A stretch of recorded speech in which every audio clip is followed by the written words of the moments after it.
Kingsport Heights breathed out the night in a sigh of salt and diesel. The rain was a fine, cold mist, blurring the edges of the city, making the neon signs of the Port District bleed watery colors onto the wet asphalt.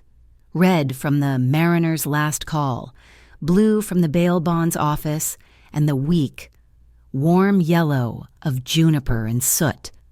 The diner stood as a small outpost of light against the vast, dark heave of the Atlantic, smelling of burnt coffee and old frying oil. Inside, Rowan Hale moved through the late shift.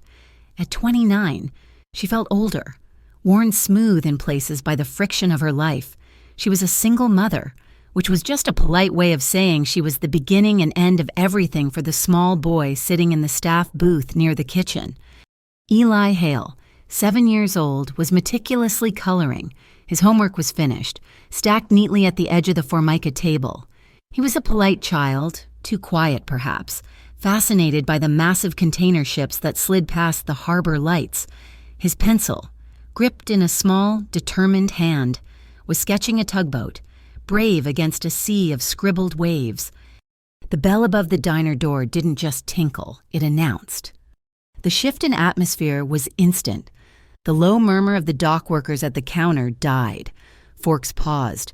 Rain-slicked black sedans, 3 of them, had materialized at the curb, their engines a low, expensive purr that cut through the sound of the rain. The men who entered first were large, their dark suits straining across shoulders that seemed built for blocking doorways. They scanned the room, their eyes flat and assessing, dismissing the other patrons as furniture. Then their leader stepped inside. Darius Valente was 38 years old. The financial papers called him a reclusive billionaire, the head of the Valente Consortium.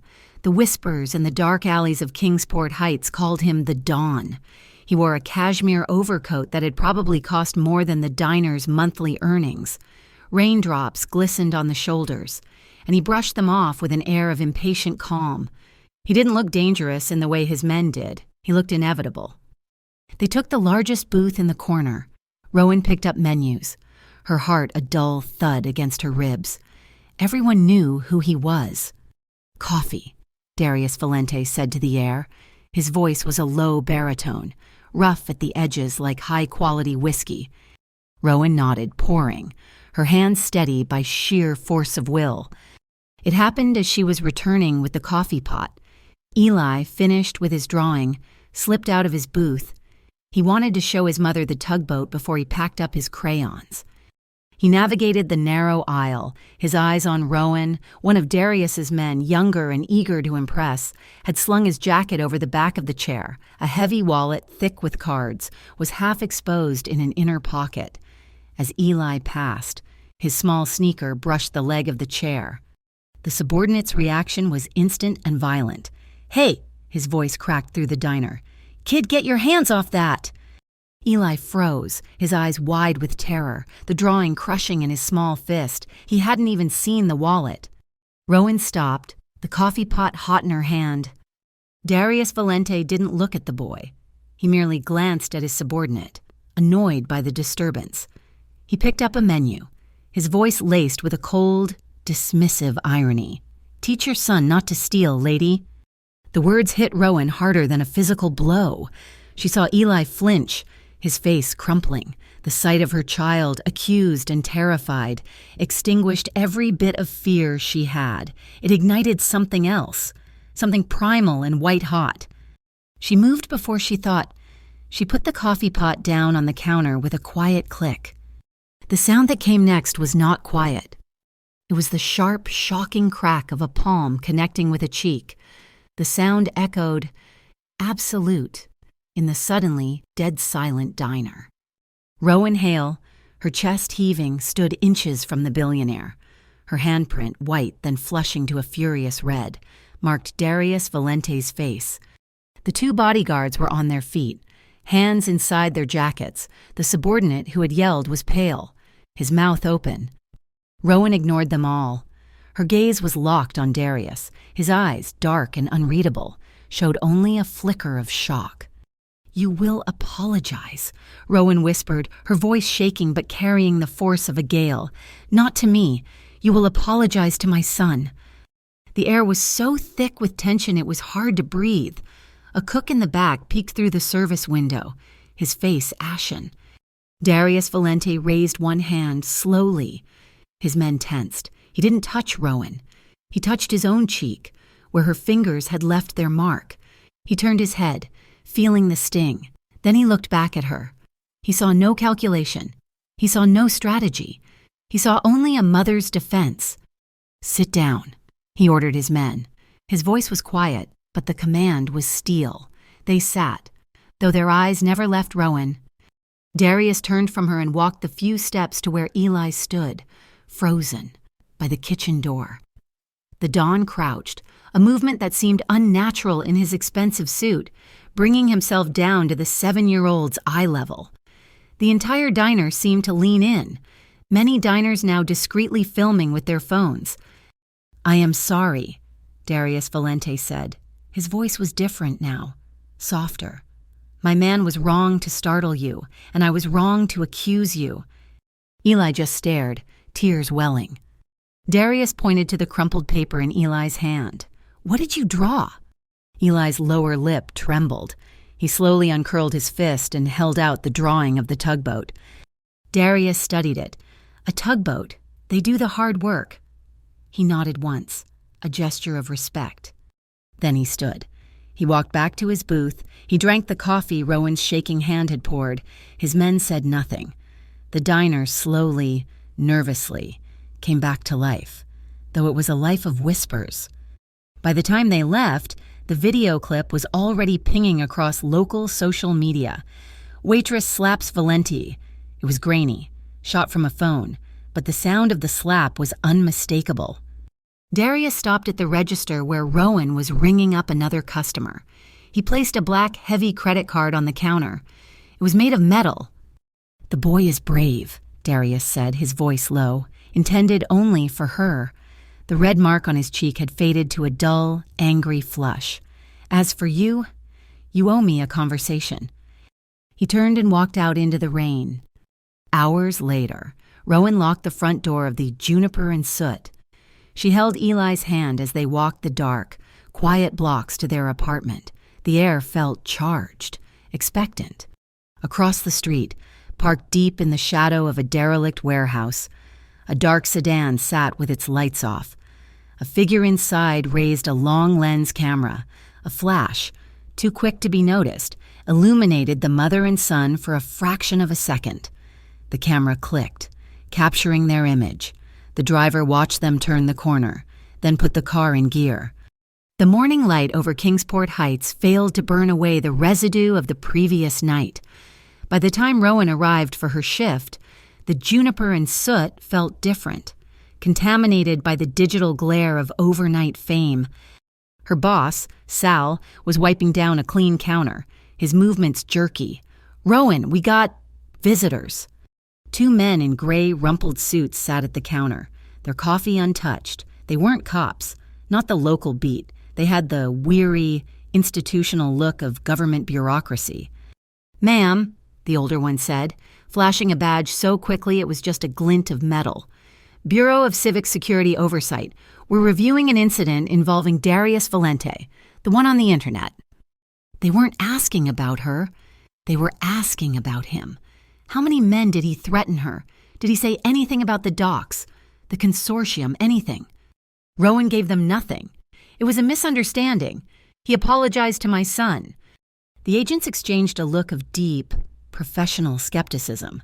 "A misunderstanding," the younger one repeated. "You slapped the Don of Kingsport Heights, and he apologized." "Right." "It's the truth," Rowan said, her jaw tight.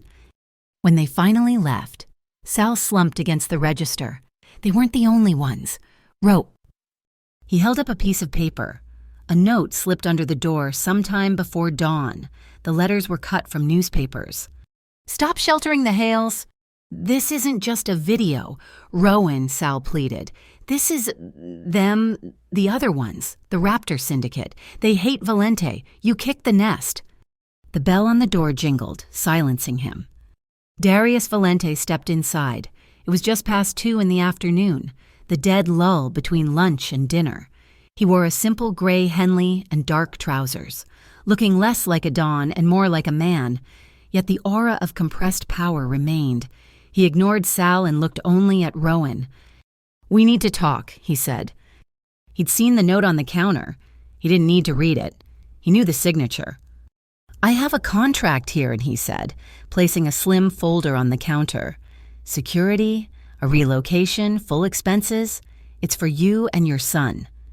Rowan stared at the folder, then at him. "A contract," she said, her voice flat. "You mean patronage? You mean you buy my silence and put me in a cage you own?" His eyes hardened slightly. "I mean, I made a mistake, and it put you in the line of fire. I am offering a way out of it." "I don't want your protection," she said, the words sharp with pride. "I don't want your money. I want you to leave us alone." "Do you think they will?" He gestured toward the note. "The video made you a target. They think you're my weakness or my property. They will use you to provoke me." She recoiled at the word property.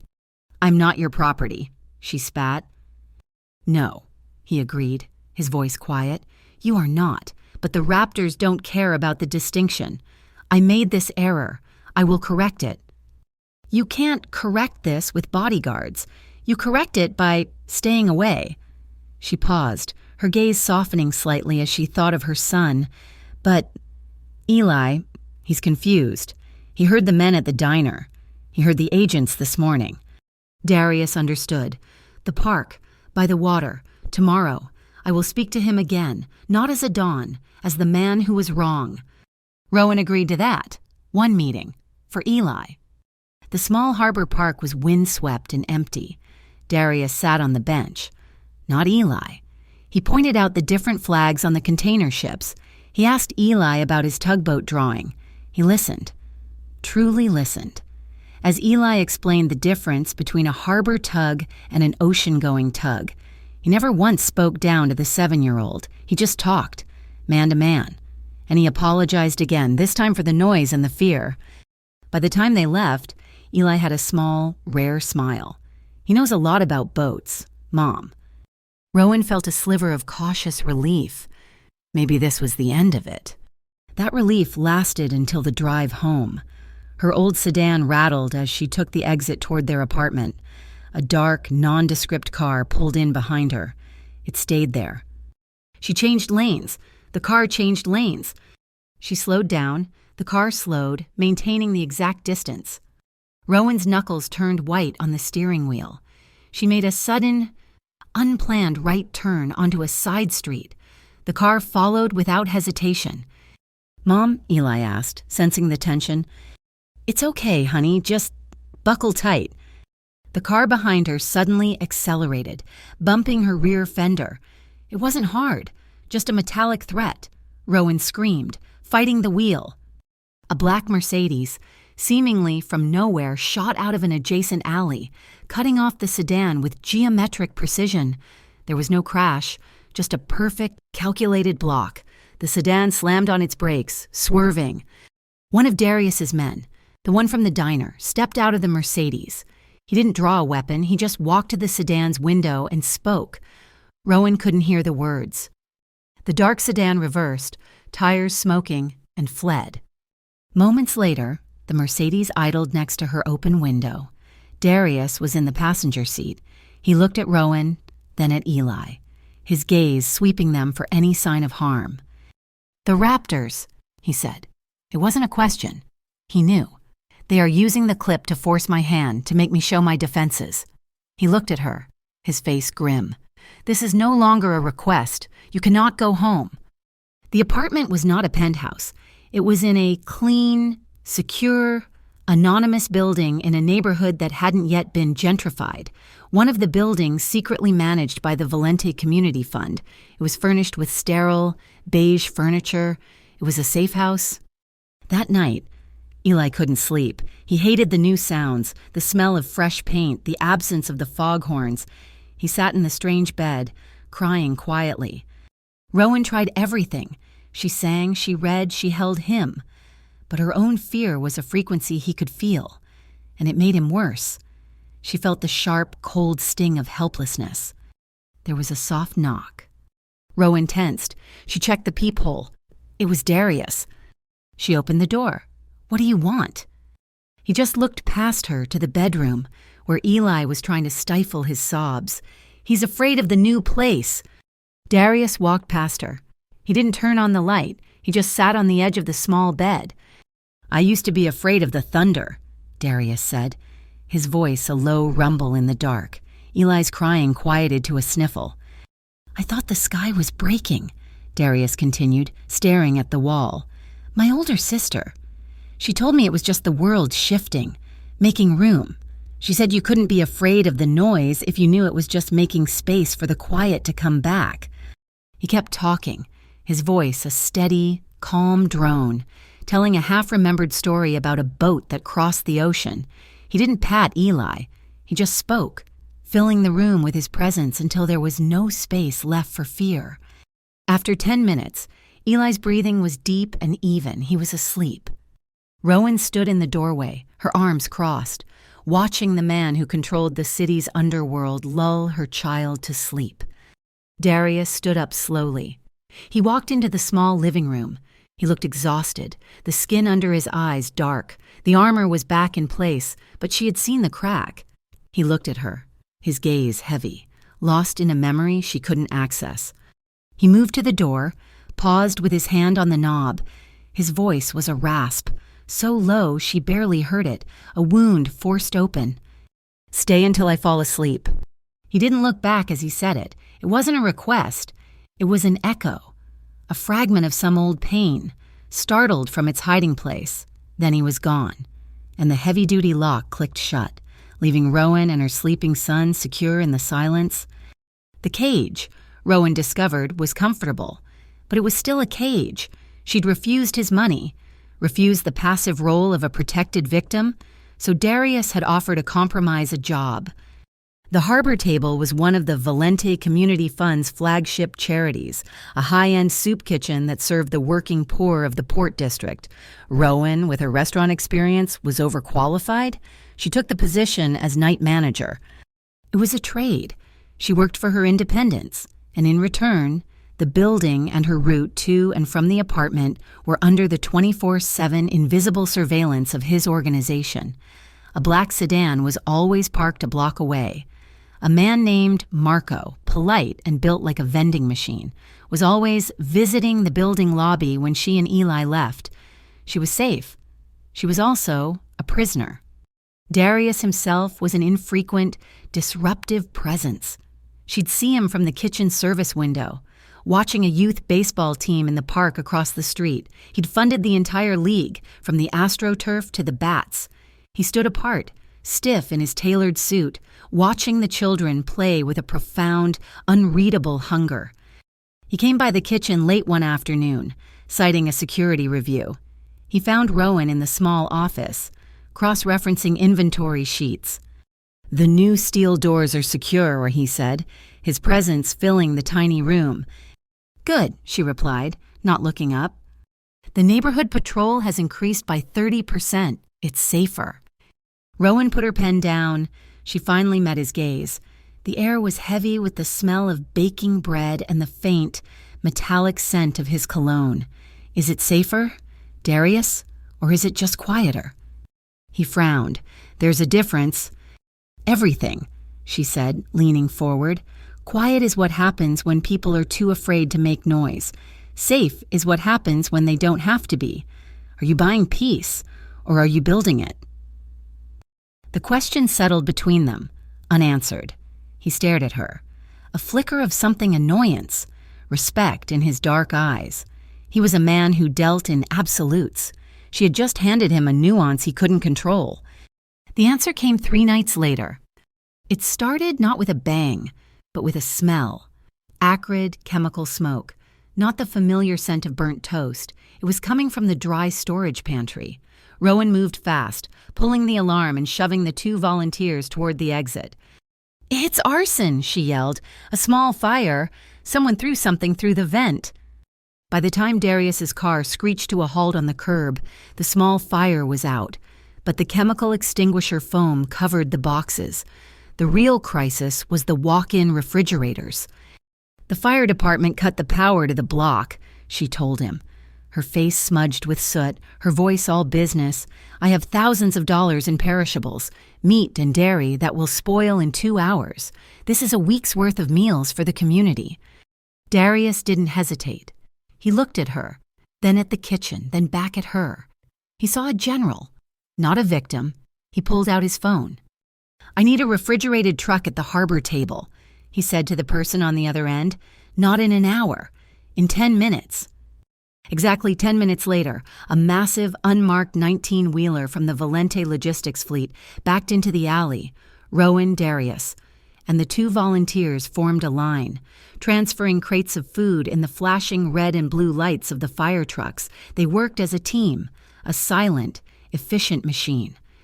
The next day, Eli approached Darius in the apartment lobby. The boy was shy, but the terror he'd felt in the diner was gone, replaced by a child's curiosity.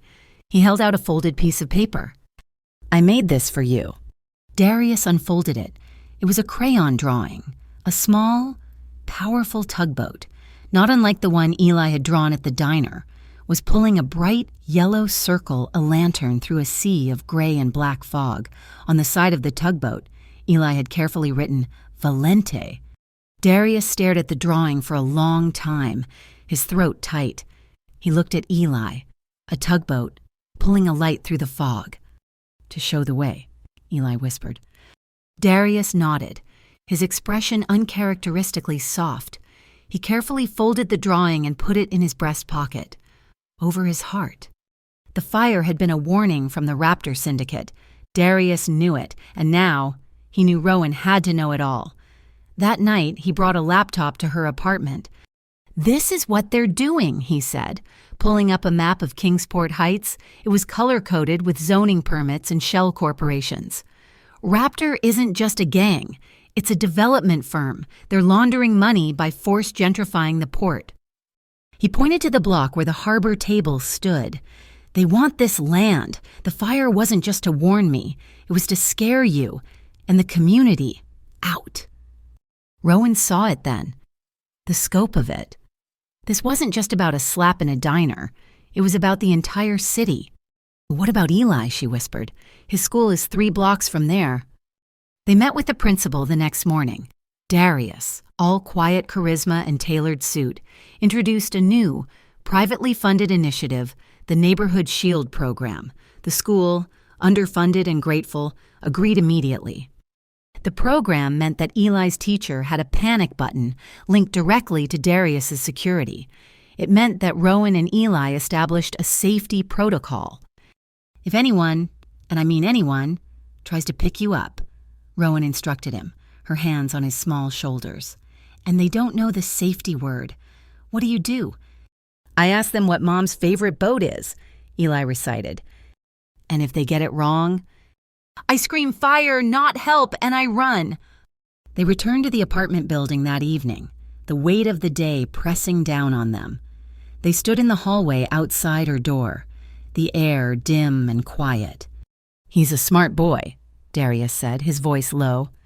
"He has to be," Rowan replied, exhausted. They just stood there for a beat. The proximity was stifling.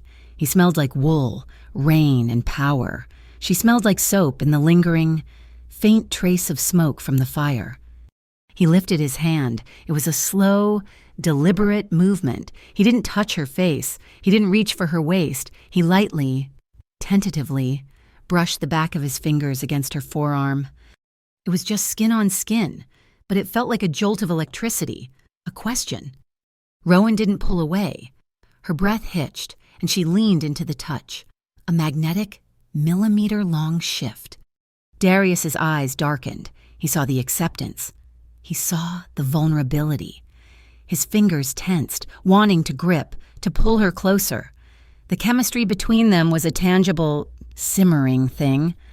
And then, with a control that was visibly painful, he pulled his hand back.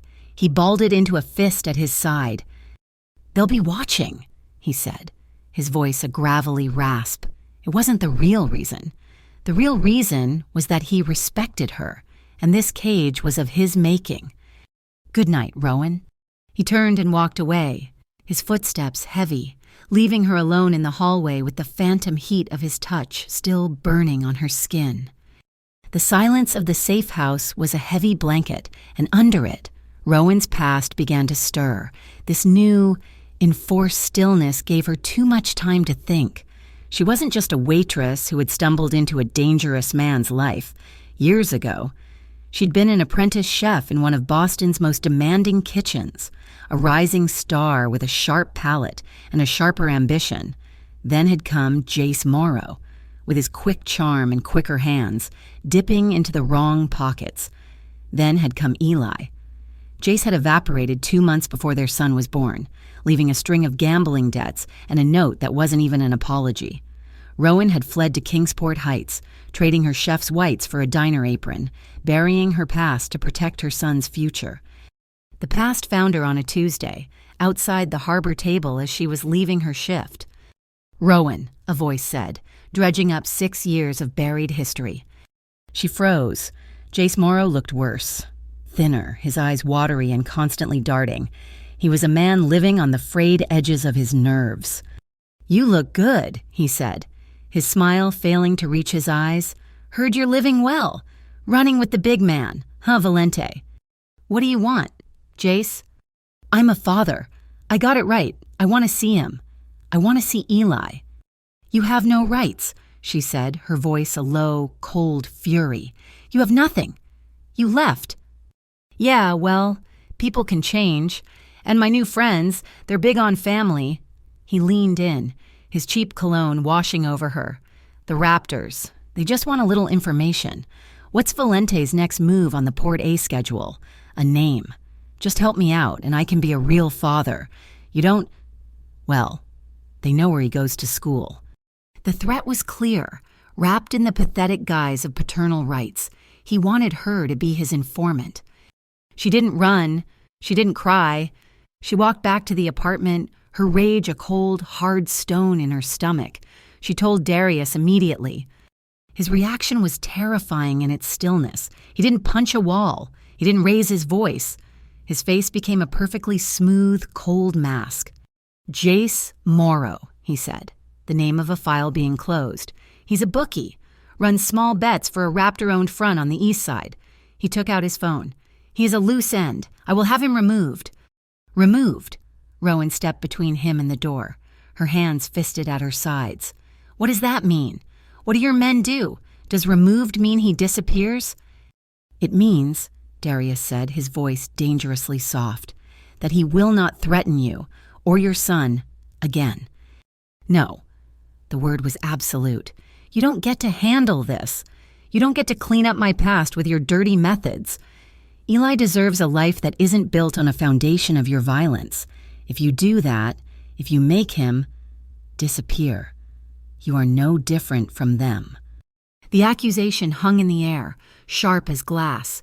He turned away from her, a violent flinch, and walked to the window.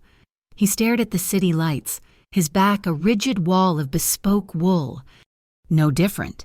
His voice was a low growl. "A year ago, the Raptors put a bomb in a car. It was meant for me. But my sister, she was an architect. She was designing a community center for the port. She borrowed my car because hers was in the shop." He paused. The silence was heavier than any sound. "They are not the same," he finally said, his voice raw. "They destroy. They burn. I hold the line." He turned to face her, and the mask was gone. In its place was a profound, echoing grief. "I haven't slept through the night since it happened. That is the difference." He left her with that confession, a piece of shrapnel he had finally dislodged, leaving her to process the weight of his war. The next day, a different kind of pressure arrived. A woman in a sensible pantsuit intercepted her in the park while Eli was playing. "Rowan Hale, I'm Inspector Corin Voss, BCSO." She was all business. "We know about Jace Morrow. We know the Raptors are using him to leverage you." Rowan felt the trap closing. "We don't care about Valente's social life," Voss said, clipping her words. "We care about the Raptors and their port development scheme.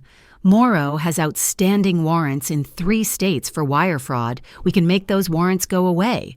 We can give him a clean slate and a one-way bus ticket to Seattle. He loses his leverage. You lose your problem. All you have to do is tell us what he asks. And what you hear. Help us take the Raptors down, legally. Rowan was now standing on a knife's edge. Jace wanted her to spy on Darius. Voss wanted her to spy for the BCSO. And Darius wanted to erase the problem, an act that would stain her and Eli's future forever. It was Darius who offered the next move. The Valente Fund is hosting its annual Clean Port auction, he told her. It's public, high profile. The Raptors will be there, listening. I want you and Eli to come, as my guests. To what, she asked. To be bait. To be seen, he corrected. They're using you as a weapon. I'm showing them it doesn't frighten me. The auction was held in a glass-walled atrium overlooking the harbor. Soft jazz drifted through the air. The elite of Kingsport Heights were dressed in tuxedos and jewels. Rowan had used her first paycheck from the harbor table to buy a simple, floor-length dark green dress from a consignment shop. She walked in, holding Eli's hand. Darius was in the middle of a conversation with the mayor. He turned, and he simply stopped. The mayor, the music, the room, it all vanished for him. He had seen her defiant, angry, and soot-stained. He had never seen her like this. She wasn't just beautiful. She was serene, a column of strength that needed no adornment. Later, while Eli was in a corner, mesmerized by a dessert buffet and watched by a discreet guard, the band began a slow, instrumental piece. Darius appeared at her elbow. One dance. She didn't protest. She let him lead her to the floor. He didn't pull her into a cinematic embrace. He simply placed one hand on the small of her back. The heat of his palm was a shock, a searing brand through the thin material of her dress. Her hand went to his shoulder, and she could feel the hard, controlled muscle beneath the suit. They barely moved. It was less a dance and more a public alignment. His thumb brushed, just once, against her spine. An electric current, sharp and undeniable, raced from that single point up her neck, making her shiver. She met his gaze. His eyes were dark, fixed on her, and in them, she saw the same hunger she'd seen when he watched the children play baseball, a deep, profound need. The air crackled, a silent, slow-burning admission in the middle of a room full of enemies. The dance was a brief, charged truce, but the war was waiting just outside the bubble of the music. It ended abruptly. A fire alarm, shrill and insistent, split the air. The crowd, a mix of old money and new power, reacted with a predictable, high-pitched panic. It's a false alarm, Darius said, his hand still on her back, his voice calm. He was scanning the room, not for the fire, but for the threat, a distraction. His men were already moving, creating a wedge, guiding him and Rowan toward a service exit. But the distraction wasn't the alarm. It was the reporters who suddenly materialized, blocking their path, their phones out and recording. Miss Hale, is it true you're living in a Valente-owned property? Did you slap Mr. Valente to get his attention? Are you his mistress? The questions were a barrage of flash-lit venom. Rowan recoiled, stunned. Darius's face was arctic.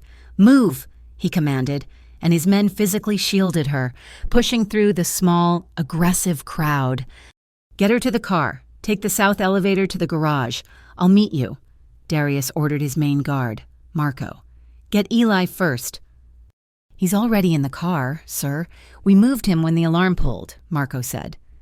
Rowan's heart seized. She was separated from Darius in the chaos, hustled by Marco into the concrete chill of the parking garage. The designated car was running. Eli safe in the back with another guard. Marco opened the driver's door for her. The plan had been for her to drive, to look like a normal departure. I'll be right behind you, Marco said, but I have to secure the exit. Lock the doors. Rowan slid in, her hands shaking. She locked the doors. The car was a pool of silence after the atrium. Mom, Eli asked, his voice small from the back. It's okay, baby, just a silly alarm. She jammed the key into the ignition. Before she could turn it, The back door on the driver's side was yanked open. It wasn't Marco. Jace Morrow slid into the back seat, his eyes wild, reeking of sweat and fear. The guard who was supposed to be with Eli was gone, probably pulled away by a secondary diversion. "Jace!" Rowan screamed. "Shut up," he hissed, his voice cracking. "Just drive. They said just to talk to you. They said—" "Get out of my car!" "You're not listening," he half sobbed, leaning forward, his face inches from hers. "They're not messing around. Rowan, the Raptors, they'll hurt me. But they said if you don't listen, if you don't do what I say, they will take the boy." Eli let out a small, terrified whimper. That was all. That was the line. Rowan's vision went red. She didn't scream. She didn't cry. She unbuckled her seatbelt, turned and reached for his face. Her fingers hooked like claws. "Don't you ever—" The passenger door opened. Darius Valente didn't get in. He simply stood there, a figure of absolute, cold authority. He had seen Jace enter from the security feed. Jace froze, his hand in the air. He looked from Rowan's fury to Darius's calm, and he broke. He started blubbering, hands up. "Please, man, they made me. I didn't want to—" "Get out," Darius said. His voice was not loud, but it cut through Jace's panic. "Walk to the blue van at the end of the ramp. Inspector Voss is waiting for you. Go now." Jace scrambled out of the car like a panicked animal and ran. From a surveillance van parked in the shadows, Rowan could just see a figure watching. Voss. She'd seen it all. The threat, the lack of public violence from Darius, the calculated way he'd handed Jace over. Darius got into the passenger seat, his movements economical. He looked at Rowan. She was shaking.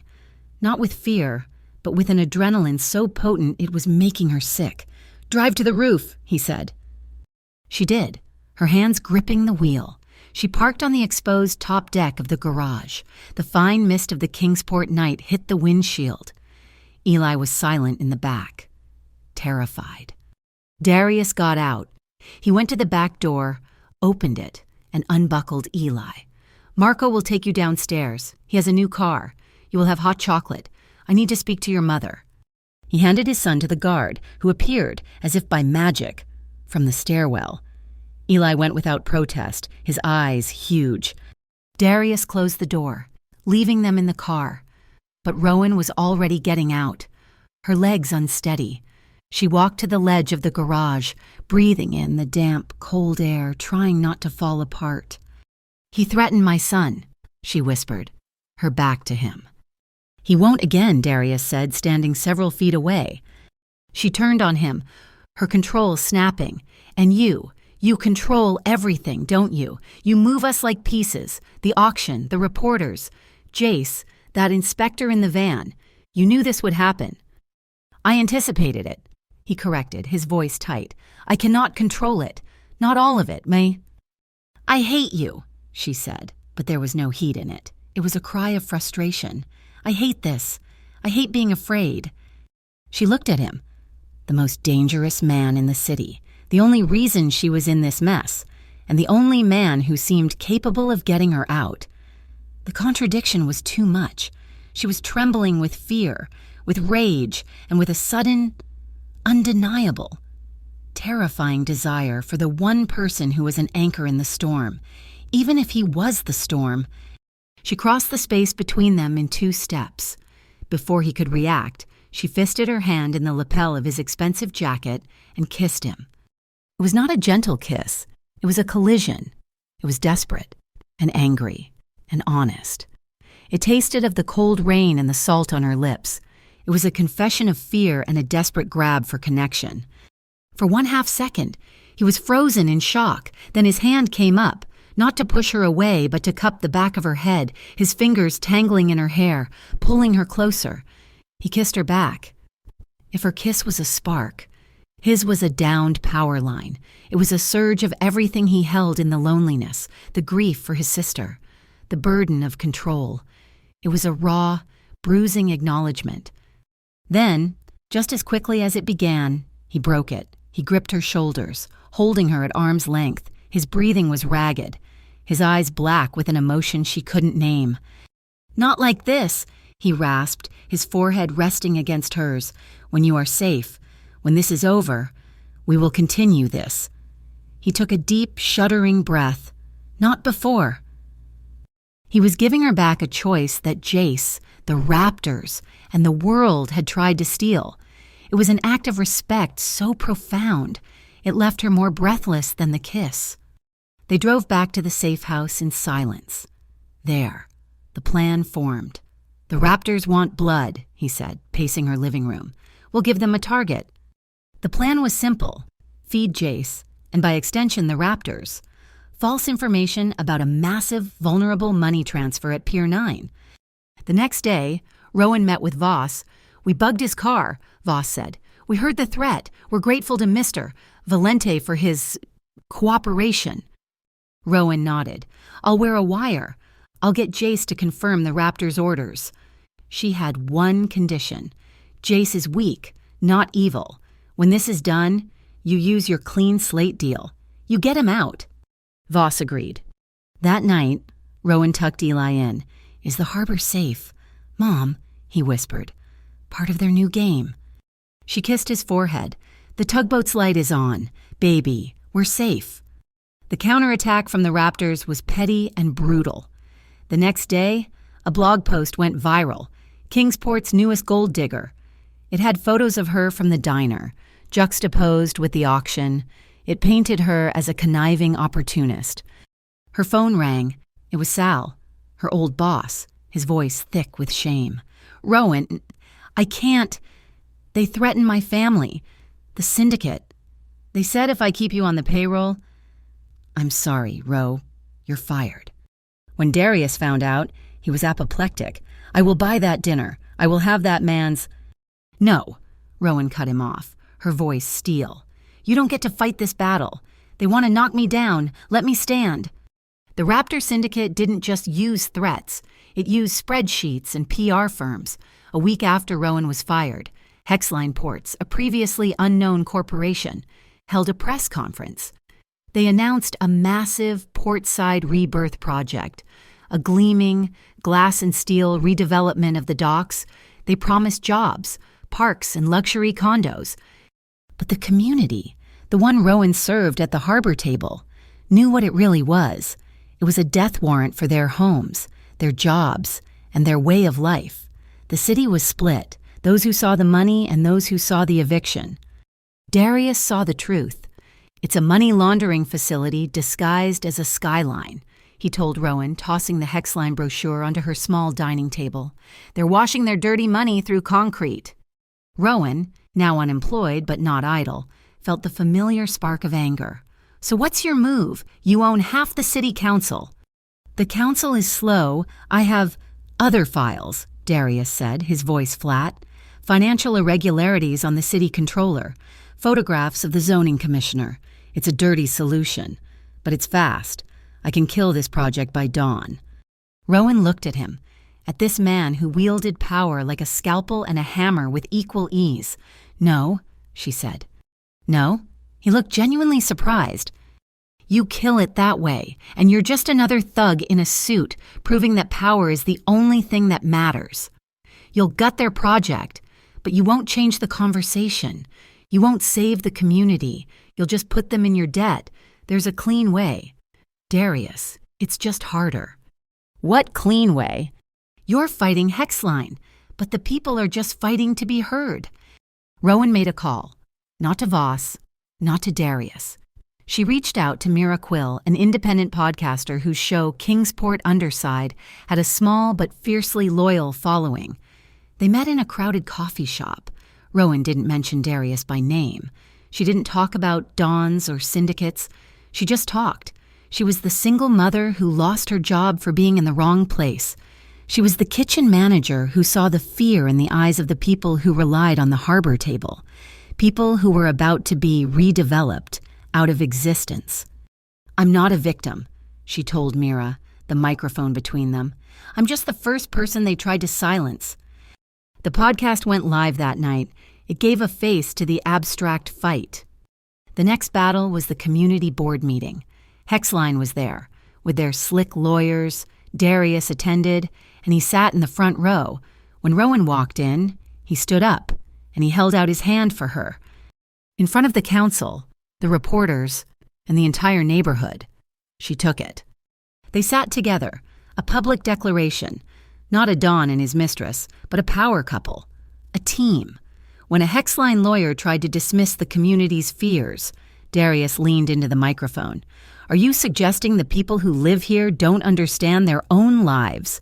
His hand, on the table, casually covered hers, a gesture of possession, protection, and partnership.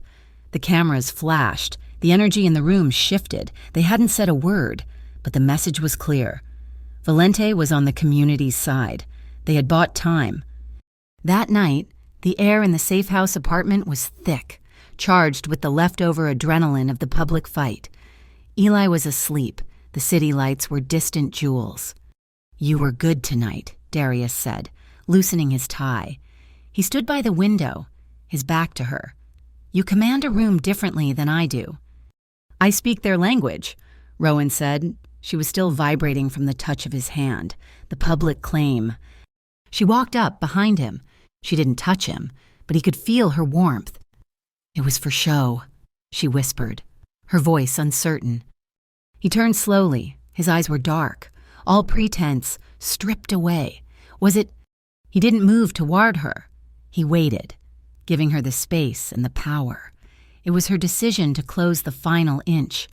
She raised a hand, her fingers trembling slightly, and laid it flat on his chest, through the fine cotton of his shirt. She could feel the heavy, staggered beat of his heart. It was not calm. It was not controlled. It was as erratic as her own. "Rowan," he breathed, his voice a warning, a plea. She silenced him by rising on her toes, her other hand coming up to cup his jaw. His skin was rough with stubble, warm. She didn't kiss him. She just held him, her eyes locked on his, a silent, clear question. His hands, the ones that controlled a city, came to her waist. They were gentle, almost hesitant. His thumbs brushed her hip bones. He was giving her every opportunity to retreat. She didn't. She leaned in, her breath mingling with his, the tension that had been building since the first touch, since the kiss on the rooftop. Snapped, it melted, not in a fire, but like a thaw. When his lips finally met hers, it was not the bruising desperation of the garage, it was a discovery. It was slow and deep and profoundly relieving. He tasted like expensive whiskey and the deep, abiding loneliness she recognized in herself. He lifted her, and she wrapped her legs around his waist, not in passion, but as if to get closer, to erase the space. He carried her the few steps to the sofa, never breaking the kiss. There was no fumbling, no frantic undressing, just a slow, deliberate shedding of armor. His hands were respectful, learning the shape of her back, the curve of her neck. Her fingers traced the muscles in his shoulders, unknotting the tension he'd carried for years. Every touch was a question, and every responding sigh, a yes. He laid her down, and for a moment just looked at her. He was seeing all of her, the strength and the fear. He traced the line of her collarbone with one finger, his gaze following the path, his breath unsteady. When their skin finally met, it was not with friction, but with a sense of rightness, of two rough, broken edges finally fitting together. It was a connection of trust, a quiet, desperate healing in the dark. Hours later, they lay tangled in the dim light of the city. Rowan was half asleep, her head on his chest, listening to the steady, slow rhythm of his heart. He was wide awake. His hand was stroking her hair, the same repetitive, comforting motion he'd used on her son. "I don't do this," he whispered to the ceiling. "Sleep." She shifted, looking up at him. Since the explosion, I close my eyes and I see the fire. I see the car." His voice was raw, stripped of all its command. "I haven't slept more than an hour at a time in a year." Rowan sat up. She looked at this powerful man, now laid bare and vulnerable. She thought of his words to Eli. about the thunder. She thought of his pained, fractured request in her living room. She got up and went to Eli's room. She checked on her son, kissed his forehead and pulled his blanket up. Then she returned. She slid back under the covers, fitting herself against his back, wrapping an arm around his chest. She pressed her lips to his shoulder blade. "I'm here," she whispered. "It's not thunder. It's just the world shifting, making room for the quiet. You can sleep. Darius, I'm here." He didn't answer, but she felt the coiled steel in his muscles finally, agonizingly, release. His breathing deepened. His hand found hers, gripping it tightly, like a man drowning. And for the first time in a year, as the dawn broke over Kingsport Heights, the dawn slept. The morning was different. He woke with a start, disoriented, to find her watching him. A new, fragile trust sat between them. They dressed in silence, the air charged but clear. "This," he said, gesturing between them, "it's real, but it doesn't change the other thing." "I know," Rowan said, pouring 2 cups of coffee. "Eli, his safety is first. It's the only thing." They were a team, but they were parents first. The Hexline Port signing ceremony was a masterpiece of corporate theater, held in a glass atrium overlooking the very harbor they intended to conquer. Rowan, wearing the crisp black uniform of a high-end caterer, felt a grim irony. Her old life as a chef, the one Jace had helped destroy, was now her cover. Voss and the BCSO had arranged her placement on the supplemental staff, providing her with a micro-thin audio transmitter. Her mission was simple: get into the private boardroom adjacent to the main hall and plant the device. She moved through the crowd, tray steady, her eyes scanning. She refilled champagne flutes, her gaze locking for a fraction of a second with Darius. He was in the front row, the perfect picture of a rival billionaire, observing the competition. As the Hexline CEO, a man with a predator's smile stepped to the podium to begin the final signing. Rowan slipped into the service corridor. The boardroom was empty, guarded by one man.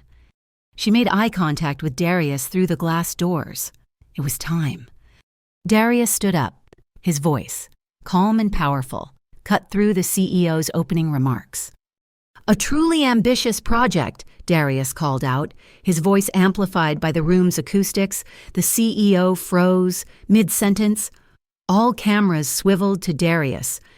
"So ambitious," Darius continued, walking slowly toward the stage, "that the Valente Consortium would like to pledge $5 million to a relocation fund for the families this project will displace." The room erupted. It was a declaration of war disguised as philanthropy. "In fact," Darius said, smiling at the apoplectic CEO, "why don't we auction off the naming rights to the new community center my fund will build to house them?" Every reporter, every guard, every eye was locked on the impromptu auction, the public spectacle of 2 dons fighting with their checkbooks. The guard at the boardroom door stepped away, drawn by the commotion. Rowan didn't hesitate. She slipped inside the empty room. It was dark, smelling of leather and polish. She planted the transmitter under the massive oak conference table, right where the CEO would sit. She was out in 20 seconds. Back at the safe house, the payoff was immediate. They listened, via a secure BCSO feed. As the real meeting began after the disastrous public event, the CEO and his team were furious. Rowan heard a voice she hadn't heard before, cold and precise. "Forget Valente. The transfer schedule holds. The cold wallets move tonight, authenticated from the Pier 11 terminal. The password is Isolda's Fall." Darius went rigid. Isolde was his sister's name. The cruelty was a signature. "We have them," Rowan whispered, a fierce, cold triumph in her veins. "We have the schedule," Darius said, his voice tight. He was already on the phone to Inspector Voss. The victory felt fragile. The tension in the apartment was a low hum that even Eli could feel. He had been quiet, coloring at the table, listening as Rowan and Darius discussed the now defunct Pier 9 decoy plan earlier that day. "Mom," he asked, not looking up from his drawing. Is Pier 9 a bad place? Rowan knelt beside his chair. What do you mean, honey? You and Mr. Darius, you sound worried about it. She took his hand, her heart aching. You know your tugboat drawings. A tugboat is strong, but it never goes into the deep fog alone. It always has a team, and a light to guide the other ships. She tapped his drawing. We're just building our team. Honey, we're getting ready to turn all the lights on so no one gets lost. Eli seemed to accept this, returning to his drawing of a tugboat bravely pushing a massive container ship. The good news from the BCSO died an hour later. Darius met Voss in the lobby. He returned to the apartment, his face a mask of cold fury. There's a leak, he said, no preamble. What Voss? No, not her, me. He paced the room, a caged panther. Voss confirmed the data. Then she called back. Her surveillance team on Pier 11 just reported a full sweep. The Raptors cleaned it out an hour ago. They knew we were listening. They knew she was moving on them. Rowan felt the blood drain from her face. But they only knew because of the bug. They knew after we heard them. No, Darius said, his eyes hard. They were moving before the bug was even in place. The entire signing was a trap to feed us that information. To make us think we heard a secret, they wanted us to send the BCSO to Pier 11. A leak, she whispered, inside your organization. He's been one step ahead since the diner. Darius growled. He knew about the park. He knew about the auction. He knew about Jace. The paranoia was suffocating. Darius insisted Eli be moved immediately, not to another safe house, but out of the city entirely, to a private compound he owned upstate. Rowan agreed, her hands shaking as she packed Eli's small bag. While Darius finalized the high-level transport, she went to the garage to check the armored car they'd been using, a new, nervous habit. She ran her hand along the undercarriage, just as she'd seen Darius's guards do. Her fingers brushed a small, cold, rubberized object held by a magnet. It was a simple quarter-sized GPS tracker. She didn't need to guess. It was cheap, sloppy, and desperate. It was Jace. She stormed back into the apartment, holding the tracker between her thumb and forefinger as if it were toxic. They are not just in your organization. Darius, they are on my car. His eyes went black. I'm moving him tonight. Yes, Rowan said. Her voice didn't shake. It was terrifyingly calm. Take Eli. Get him safe. Use your planes, your helicopters. I don't care. Get him out of this city. He stopped, seeing the look on her face. Our plan was to move you both. No. She closed her fist around the tracker. I'm not going. They put their hands on my son. They used his father to blackmail me. They tried to burn down my kitchen. I am done running. I am staying. And I am going to stand right next to you when we finish this. He saw the woman from the diner, the one who wasn't afraid to slap a Don. He saw the partner who had healed him. He nodded once. A binding agreement. The alliance was sealed in iron. When this is over, he said, his voice rough. She met his gaze, the promise of a future, a tiny, fierce light in the oppressive dark. When this is over, she replied, we are going to cook that dinner, in a real kitchen, no guards. A promise, he said. The leak wasn't just a leak, it was a hemorrhage. And it was coming from the heart of the Valente Consortium. Darius, Rowan, and his most trusted security head, Marco, locked themselves in the safe house. They were the only 3 people who knew about the tracker, the decoy, and the plan to move Eli. Who else knew the route? Darius's voice was a low, lethal hum. Who else saw the transport schedule? Only him, Marco said, his face pale. The only other person who signed off on the security budget for this was Silas. The name landed like a stone. Silas Edge, Darius's financial advisor for 15 years, the man who had helped him build the legitimate side of the consortium, the man who had sat with him at his sister's funeral. Silas, Darius repeated, the word tasting like ash. He picked up his phone. He's at the transport point. He's overseeing the handoff. He's with Eli right now. The convoy, 2 black sedans designed to look like a simple family trip to a summer camp, was crossing the Kingsport Bridge. Silas Edge was in the lead car. Eli was in the second car with 2 of Darius's guards. Silas's car suddenly developed engine trouble. It pulled to the side, blocking one lane. As traffic slowed, a staged accident involving a bread truck and a tow truck boxed in the second sedan. It was a perfect, bloodless trap. Men from the truck, Raptor operatives, stepped out, but they didn't count on Eli. The 7-year-old, sitting in the back, saw the men approaching. He saw the guard in the front seat's eyes go wide. He didn't wait. He remembered the drill. "What's Mom's favorite boat?" he yelled at the guard. The guard, confused, said, "What kid? Stay down." It was the wrong answer. Eli didn't scream, "Help!" He screamed, "Fire, fire," at the top of his lungs. He jammed his small sneaker into the door's manual lock, popping it, and threw himself out of the car, just as Rowan had taught him. He didn't run toward the chaos. He ran away, into the crowd of pedestrians on the bridge's walkway. He ducked into the first open door he found on the other side, a small, dusty, second-hand bookstore. He ran behind the counter, terrifying the elderly owner, grabbed the landline, and dialed the number his mother had made him memorize. Darius's phone rang. His heart stopped when he saw the number. "Eli, where are you?" "The bookstore." Eli's voice was high and thin, but he wasn't crying. "The men, they were wrong. The guard was wrong. I'm at the bookstore. The sign is green." Rowan, grabbing the phone, heard it all. She was already out the door. Darius and Rowan arrived in 3 minutes, their car screaming to a halt, blocking traffic. They weren't a Dawn and a victim. They were 2 parents. They stormed the bookstore. Eli was behind the counter, clutching a copy of Treasure Island. Darius swept him up, his hands checking his son for any injury. His relief so profound it was almost violent. Rowan held him, burying her face in his hair, breathing in his scent. "The tugboat," she whispered, her voice breaking. "You were the tugboat."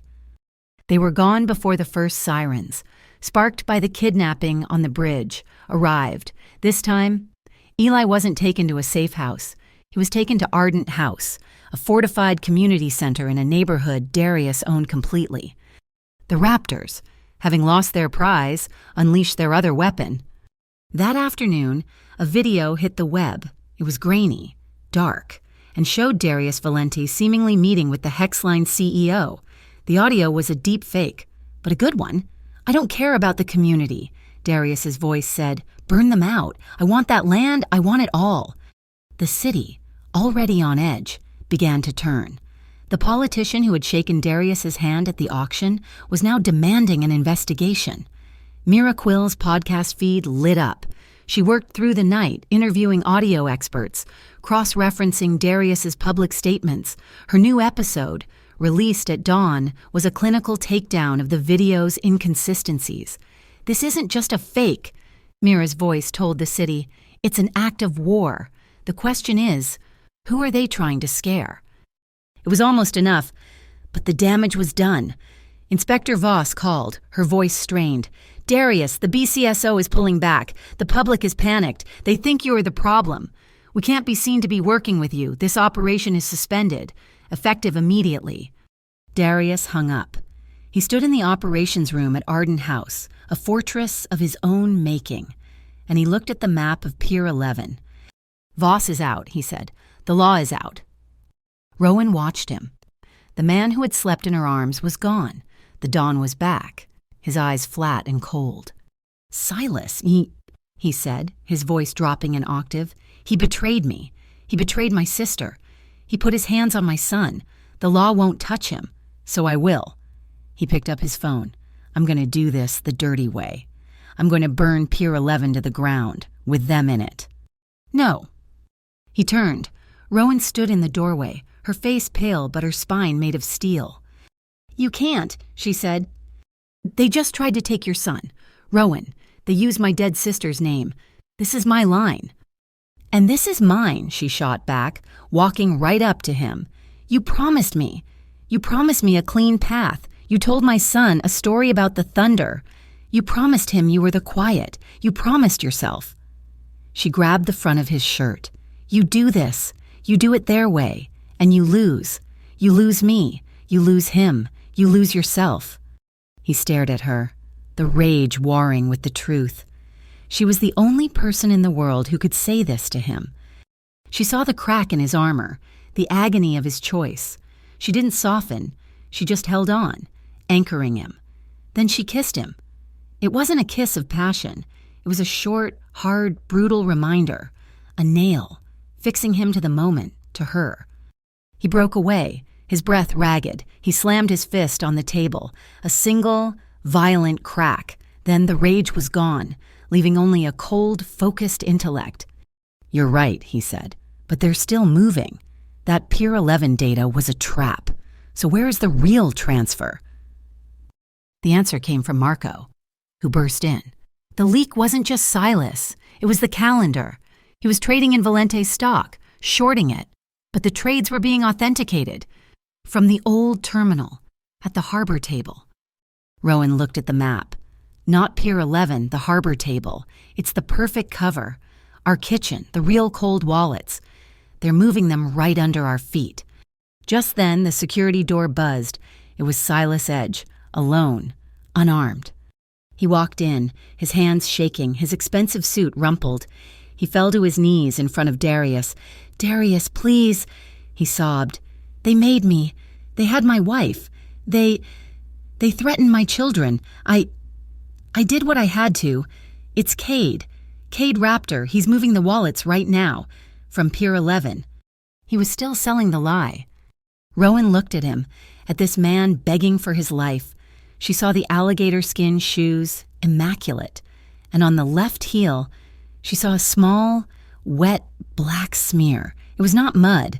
It was the specific viscous, iridescent oil she'd seen in the alley behind her kitchen, leaking from the old refrigeration units. It was the smell of the port. "Pier 11, Rowan said, her voice full of false sympathy. "You just came from there. It must have been terrifying." "It was," Silas wept. "A war zone." "Then you can be our guide," Rowan said, helping him to his feet, her touch firm. "You're the only one who knows the layout. You have to lead us. Silas, show us the way." Darius, catching her look, understood. He played along. "Yes, Silas, show us the way." The refrigerated truck from the harbor table, the one Rowan had used to save the kitchen's food, rumbled down the wet, narrow alley behind the warehouse. The rain hammered the roof, a perfect percussion for the war they were about to start. Rowan was driving. Her hands were steady, her focus absolute. This was her kitchen, her territory. In the passenger seat, Silas Edge, the traitor, was a trembling, weeping mass in a $5,000 suit. He was their Judas goat, forced to lead them into the heart of his own betrayal. "We're approaching the North Bay," Rowan spoke, her voice low and even, into the tiny microphone clipped to her collar. "He's taking the bait." "I see you," Darius's voice crackled, barely audible, in her earpiece. "I am in position." He was already in the high steel rafters of the mezzanine, a shadow among shadows, looking down on the loading dock that connected to the kitchen's cold storage. Marco was at the south exit. Voss and the BCSO, brought back into the fold by the irrefutable proof of the tracker and the promise of a clean arrest, were in a full media blackout 2 blocks away, waiting for the signal. Rowan killed the engine. The alley went dark and silent, save for the rhythmic drumming of the storm. "We're here, Silas," she said, her voice hard. "Get up, show us." Silas, sobbing, practically fell out of the truck. He led them through a heavy steel door, fumbling with the key card. The air inside was chilled. This wasn't just a kitchen pantry, it was the nerve center. The main cold storage room had been cleared of food. In the center, under the glare of 2 harsh halogen work lights, stood 3 men around a folding table. It was covered in laptops, cabling, and the small, metallic bricks of hardware, cold wallets. A man turned as they entered. He wasn't a thug. He wore an expensive dark turtleneck and had the quiet, academic look of a venture capitalist, but his eyes were reptilian, empty of everything but ambition. This was Cade Raptor. "Silas," Cade said, his voice soft, almost disappointed. "You were sloppy, and you brought guests." "Cade," Darius's voice boomed from the darkness above. A heavy-duty spotlight, one of the kitchen's own, snapped on, pinning Cade in its beam. Cade didn't even flinch. He looked up, his eyes adjusting, scanning the rafters. Darius Valente, I wondered if you'd have the stomach to show up, or would you just send your new pet? It's over, Cade, Darius said. He stepped into the light, unarmed, his hands loose at his sides. BCSO has the building surrounded. Cade laughed, a dry, humorless sound. BCSO, they ran. Darius, I saw the news. They're terrified of you, and they're terrified of me. It's just you, alone, with no guns. How utterly disappointing. He raised a small remote. You really shouldn't have, he said, and clicked it. The two work lights and the main power died, plunging the massive warehouse into absolute, suffocating darkness. The only sound was the rain, now a violent roar and the drip of water from a leaky pipe. Now, Rowan whispered into her mic. She wasn't near Cade. She was by the main circuit panel, next to the exit. She threw 3 heavy, industrial breakers, one after the other. It was not a light, it was an assault. 3 massive, high-sodium vapor security lamps, the ones she'd had installed on the kitchen's exterior, blasted the room with a blinding, agonizing, white-hot glare. They were aimed not at the ceiling, but at the center of the room. Cade and his 2 operatives cried out, hands flying to their faces, their retinas seared. They were completely blind. Voss, we are going, Rowan yelled into the mic. The trap is lit. In the blinding chaos, Darius and Marco were already moving, not toward the men, but toward the exits. They slammed the heavy roll-top doors shut, throwing the manual deadbolts. A series of heavy clangs echoed through the space. They weren't assaulting, they were containing. They were locking the rats in. Darius walked calmly into the center of the light, his eyes already adjusted. Cade was blinking furiously, his vision non-existent. You were always arrogant, Cade, Darius said, his voice carrying over the storm. You just had to use my sister's name, didn't you? Zolda, Cade sneered, his voice raw, trying to pinpoint Darius's location. She was a mistake. The bomb was for you, but she burned just the same. Thank you, Darius said, his voice flat. Cade froze. What? Darius nodded to Silas, who was cowering near the door. He said thank you for the confession. Confession, Cade spat. To who you? To Mira Quill, Darius said. And the entire city, the microphone we planted in Silas's tie, it's been live streaming for the last 10 minutes. She burned just the same.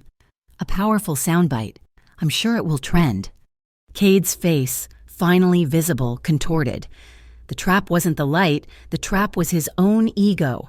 He roared, a sound of pure animal rage, and he lunged not at the sound of Darius, but at the last person he'd seen. He grabbed Rowan. You bitch. He was fast, faster than she'd anticipated. He got a handful of her jacket, pulling her off balance. Darius didn't shout. He didn't move. He simply reached into his vest pocket and pulled something out. He tossed it onto the concrete floor between them. It spun, glinting in the harsh light, a simple gold signet ring. Cade's hand, still gripping Rowan's jacket, went rigid. He knew the ring. He stared at it. It was Isolde's, the one he had boasted of seeing in the wreckage. It was on her hand, Darius said, his voice a blade of ice. The bomb didn't destroy it. You looked right at it, and now it's yours. That was the blow, the psychological break. Cade stared at the ring, his arrogance, his composure, his entire world shattering. He let go of Rowan, his mind completely derailed by the ghost. That single second of hesitation was all it took. The main doors burst open. It wasn't a firefight. It was a clean, professional sweep. BCSO, hands in the air on your knees. Inspector Voss was first, her weapon pointed, her voice ringing with authority. Cade Raptor, you are under arrest for the murder of Isolde Valente and multiple counts of financial terrorism. Another agent snapped cuffs on a sobbing, useless Silas Edge. Silas Edge, you're under arrest for conspiracy, accessory, and a spectacular amount of wire fraud. Agents were already swarming the table, securing the cold wallets, the digital evidence, pristine. The confession, public, the Raptor syndicate was decapitated. The noise, the shouting, the flashing blue and red lights. It all seemed to fade for Rowan. The adrenaline evaporated, leaving a deep, bone-chilling tremor. She leaned back against the cold truck, her legs finally giving out. Darius walked past Voss. He walked past the agents. He walked past Cade, who was being forced to his knees. He walked straight to Rowan. He didn't say a word. He just opened his coat and enveloped her, pulling her into his chest, shielding her from the flashing lights, the chaos, and the rain. He was solid and warm, and he smelled of wool and safety. Rowan buried her face in his jacket, her hands fisting his shirt, just trying to breathe, her entire body shaking. He put his hands on either side of her face, forcing her to look at him. His eyes were dark, clear, and focused only on her. "You're safe," he whispered, his voice rough with an emotion she had never heard. "It's over. You're safe now." As the sound of the sirens outside seemed to quiet, replaced by the steady drumming of the storm, he bent his head and kissed her. It was a deep, possessive, life-affirming kiss, a promise kept, a promise of the quiet. The door to the safe house apartment opened with a quiet, exhausted click, admitting the first gray, watery light of dawn. Eli was not in his bed. He was sitting on the sofa, wrapped in a thick blanket, his knees drawn up to his chest, his box of crayons and a drawing pad resting on the cushions beside him. He hadn't slept. His head snapped up, his eyes wide. He saw his mother first, her face smudged with grime, her jacket torn but her eyes clear. Then he saw Darius standing behind her, his suit rumpled, his face bruised, looking less like a Don and more like a man who had just walked through a fire and come out the other side. Eli dropped the blanket and launched himself from the sofa. He didn't make a sound. He just ran, colliding with Rowan's legs, wrapping his arms around her waist in a desperate, silent grip. He wasn't crying. He was just holding, anchoring himself. Darius watched, his chest tightening with an emotion he rarely allowed himself to feel. He started to step back, to give them the space.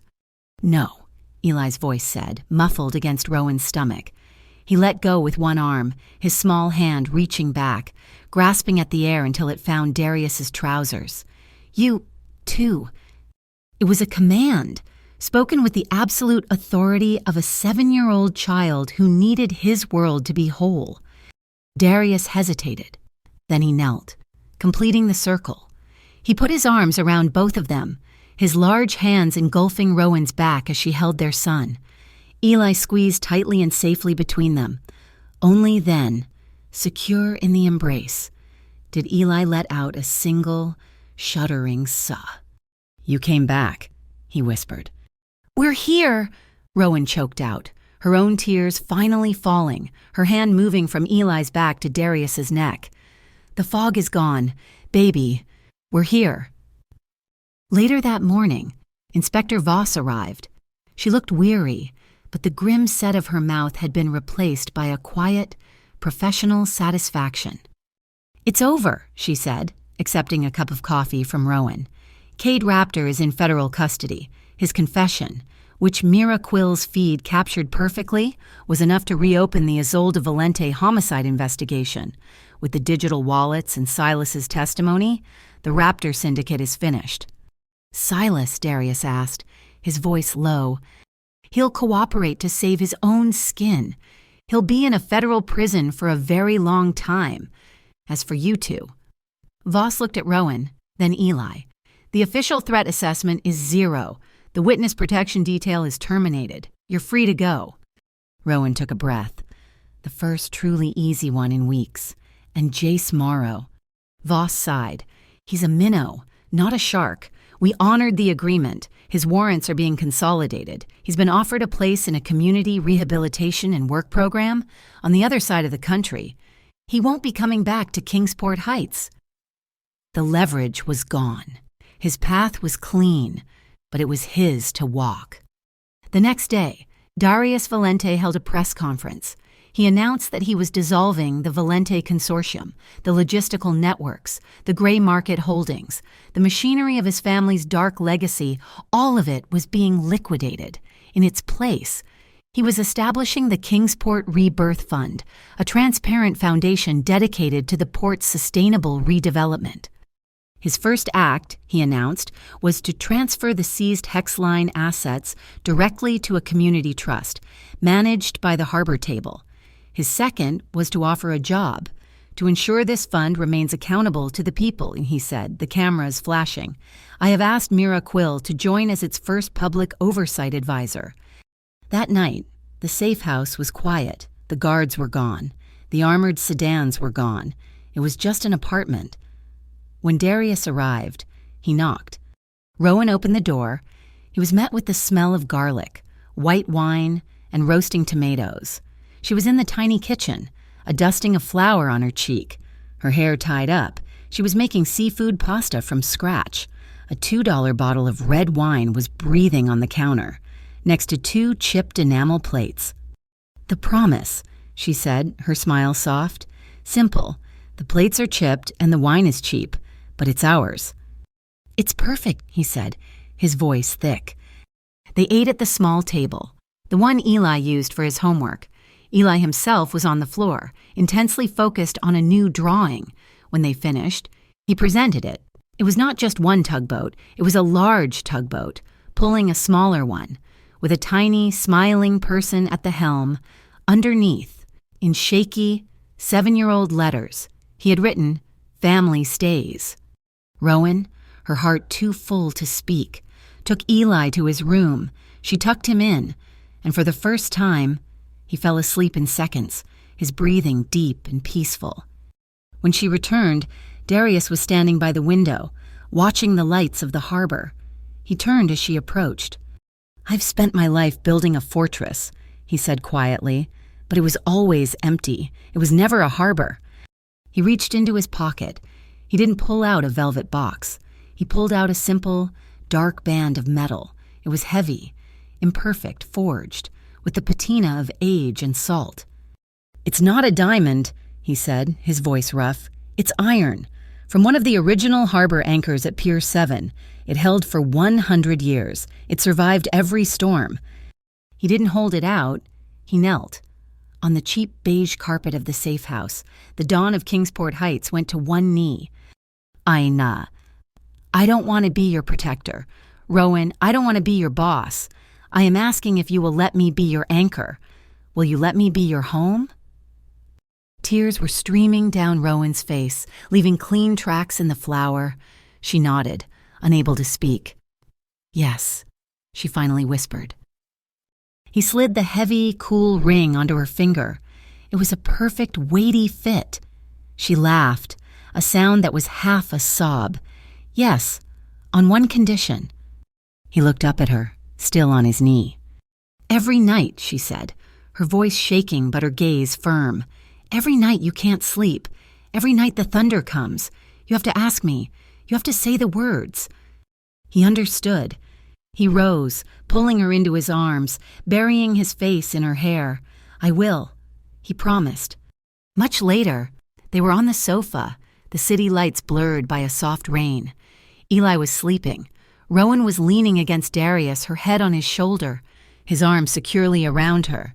His eyes were closed. She felt him tense, a tremor, the ghost of a nightmare. His breathing hitched. He opened his eyes, the old panic flickering. He looked at her. He saw the ring on her hand. He saw the safety in her eyes. The panic faded, replaced by the vulnerability she alone was allowed to see. His voice was a low, rough whisper. The words that had once been his wound were now his salvation. "Stay until I fall asleep." Rowan smiled, kissing his temple. "I'm not going anywhere." She stayed, and in the apartment high above the harbor, he slept. The storm was over. The anchor held. Thank you for listening to this story. We would love to know where you are tuning in from. Drop a comment below to share your thoughts. Subscribe to Mafia Boss Story, like this video, and give us extra support by hitting that hype button so this story can be heard by more people.